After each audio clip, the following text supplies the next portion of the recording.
Il est 9h30 sur Europe 1. Allons-y pour le journal des médias avec Guillaume Janton. Bonjour. Bonjour, à la une ce matin, Jean-Marc Morandini déféré devant le procureur à des fins de mise en examen. Le CSA demande à Jean-Jacques Bourdin de maîtriser son antenne et C8 commande de nouveaux numéros du jeu Guess My Age. Et on commence donc avec Jean-Marc Morandini déféré devant le procureur à des fins de mise en examen ce matin. Jean-Marc Morandini était en garde à vue depuis 48 heures dans le cadre d'une enquête pour corruption de mineurs. Durant la journée d'hier, l'animateur a été confronté à ses deux accusateurs. Selon LCI, Jean-Marc Morandini a été déféré ce matin devant le procureur à des fins de mise en examen. Il sera présenté à un juge d'instruction dans le courant de la journée. Jean-Jacques Bourdin, invité par le CSA à maîtriser son antenne. Le 30 mars dernier, Laurence Rossignol répondait aux questions de Jean-Jacques Bourdin sur BFM TV. Durant l'entretien, la ministre avait évoqué, je cite, des nègres favorables à l'esclavage. Le CSA avait alors été saisi par le CRAN. Hier, le Conseil supérieur de l'audiovisuel a fait part de sa décision. Il déplore ses propos et invite Jean-Jacques Bourdin à maîtriser son antenne. Le journaliste a rétorqué aussitôt sur son compte Twitter: ce n'est pas le CSA qui va me donner des leçons de journalisme et d'indépendance. Dans une autre décision publiée jeudi, Europe 1 a été averti de la même façon pour des propos tenus en janvier dernier par l'ancien président de Médecins sans frontières, Ronny Broman. Des propos au sujet du port de la kippa. Le groupe TF1 souhaite débattre avec le CSA suite à sa mise en demeure de ne plus faire la promotion d'LCI sur ses antennes. Le groupe TF1 a pris acte de la mise en demeure du CSA. Il ne fera donc plus la promotion d'LCI sur ses antennes, et ce pendant 2 ans. Mais le groupe souhaite néanmoins ouvrir une réflexion avec le CSA sur la modification que l'arrivée de la chaîne France Info entraîne dans le paysage des chaînes d'information. Le mois dernier, Gilles Pélisson, le patron du groupe TF1, avait saisi le CSA pour lui demander de modifier la convention d'LCI au sujet de la promotion croisée, alors que les chaînes de France Télévisions font régulièrement la promotion de la nouvelle chaîne France Info sur leurs antennes. Malgré cette décision, les bandes annonces qui font la promotion d'LCI continuaient de tourner hier soir. BFM TV et iTélé ont choisi les journalistes qui vont interroger les candidats à la primaire des Républicains. Après un premier débat le 13 octobre sur TF1, les deux chaînes info BFM TV et iTélé réuniront les 7 candidats à la primaire de droite le 3 novembre prochain à 20h30. Un débat mené par Laurence Ferrari pour iTélé et Ruth Elkrieff pour BFM TV. Un troisième débat sera diffusé sur Europe 1 et France Télévisions le 17 novembre prochain. C8 commande de nouveaux numéros du jeu Guess My Age. Ce jeu présenté par Jean-Luc Lemoyne, dans lequel un duo de candidats doit deviner l'âge d'un inconnu, a réalisé de belles audiences cet été sur D8. La chaîne rebaptisée C8 depuis a donc décidé de commander une saison 2 de Guess My Age. Cette création française est également un beau succès à l'international. Plusieurs chaînes étrangères ont fait l'acquisition du format, dont ARD en Allemagne. On peut vous révéler que Guess My Age sera désormais diffusé le week-end pour booster un petit peu la grille de C8. Canal+ va diffuser le tournoi de tennis de Paris-Bercy. Du 29 octobre au 6 novembre prochain, plusieurs chaînes du groupe Canal diffuseront en intégralité le tournoi BNP Paribas Master, une compétition à suivre sur Canal+ Sport et Canal+ Décalé, rebaptisé Canal+ Tennis pour l'occasion. Selon le Parisien, W9 codiffusera également une des demi-finales et la finale du tournoi. Et puis ce week-end, France 5 va s'intéresser à la marque de lingerie et de sous-vêtements Dim. Avec l'histoire glamour de Dim, un film qui raconte l'évolution de la mode au féminin, mais aussi de la libération de la femme à travers l'histoire de cette marque mythique de lingerie et de sous-vêtements.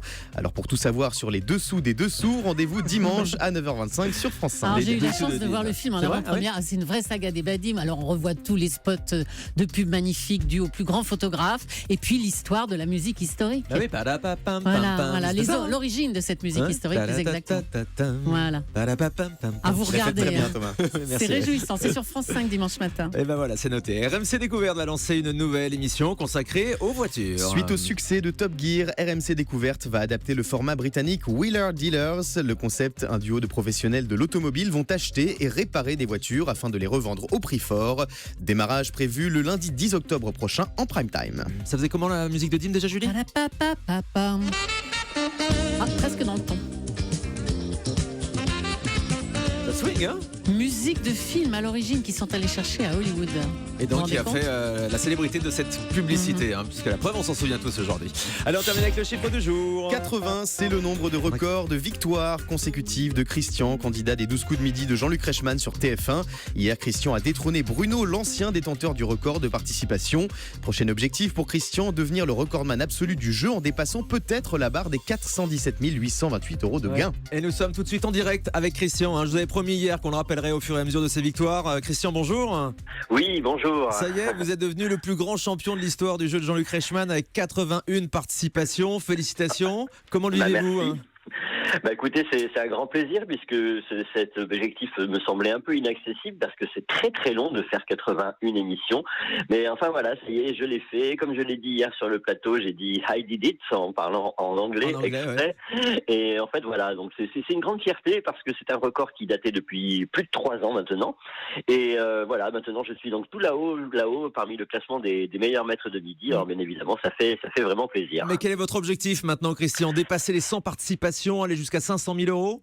Alors effectivement, le record de gain d'Alexandre, un ancien grand champion, n'est plus très loin. Il me manque, je crois, 1800 euros donc pour le battre. Donc c'est quasi rien. Donc ça semble faisable. Ça serait également énorme. Et puis après, une fois que ces deux objectifs seront atteints, pourquoi pas viser les 100 victoires, tout simplement. C'est un chiffre rond assez symbolique. Ça demande encore 20 émissions de plus. Donc c'est quand même aussi un travail de longue haleine. Mais maintenant, je suis tellement à l'aise dans le plateau et puis je prends tellement de plaisir que pourquoi pas viser cet objectif de 100 victoires. Ça se voit, hein. Il paraît que vos questions sont plus faciles que celles des autres concurrents, Christian, c'est vrai? Ah bah écoutez, ça c'est subjectif, mais il y a les mêmes personnes qui disent cela, disent que je les saoule aussi à répondre aux questions des autres. Donc si les miennes sont faciles, je réponds à celles des autres, je crois qu'il y a un problème de compréhension, parce que ça voudrait dire que les autres sont compliqués et que j'y réponds quand même.